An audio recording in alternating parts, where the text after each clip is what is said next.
It's time to change the way we speak to our adversaries. And that is very, very important. If you don't speak to your adversaries in a way that they will understand you, because they're talking to you in a very different way. Now, you asked a very specific question. What if you can't work it out? Well,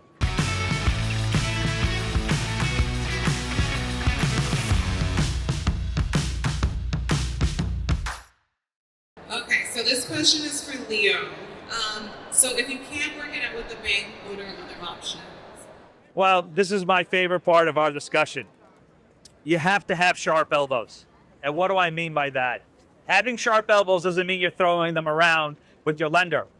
It's being dangerous enough that your lender understands that if they do, in fact, enforce their rights, you will meet them with a formidable force. That is valuable in the times of Winston Churchill. Yeah, it's a funny story when Chamberlain was inviting Winston Churchill to have a discussion with him about taking over in this trying time in World War II when Hitler was trying to take over. Chamberlain says, well, you drink scotch all day and you smoke cigars. Well, he's like, well, it's time to change the terrain. It's time to change the way we speak to our adversaries. And that is very, very important. If you don't speak to your adversaries in a way that they will understand you, because they're talking to you in a very different way. Now, you asked a very specific question. What if you can't work it out? Well, litigation is often seen as an adversarial process. But as one of the associates or partners in our firm says, Wayne Greenwald, litigation is another form of negotiation. It's a ploy. It's a ploy that is set in place to create leverage. The creation of leverage in a discussion is what negotiation is in these times.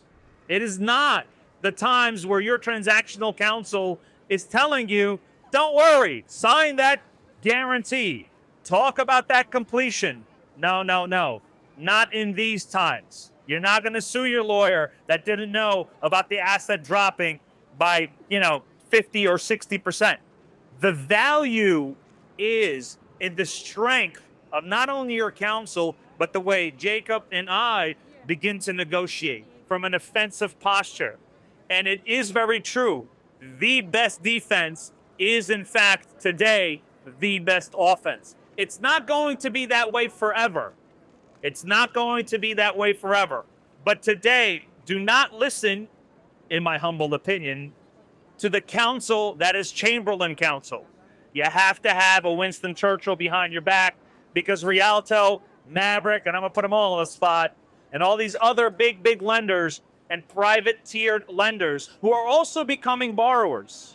They're also becoming borrowers. They're just not telling the borrowers that they are borrowers, but they have just as much to worry about with their investors in their board meetings. And they're having the same exact discussions that you all are having here today with your LPs and your GPs. Whoever is not talking about their issues with their LPs and their GPs, rest assured that you are creating more problems for yourself. Educate yourself about the way you traverse your negotiation style with your lender. That does not mean, however, Jacob, that we have to be aggressive all the time. In fact, in Jacobs P.C., we value lender relationships. Why? Because we know that we're going to meet our lender in another time, at another place. So innovating office in distress is innovating your discussions with your lender, being dangerous enough that they know you can do something, but being also dangerous enough knowing that you'll work with them.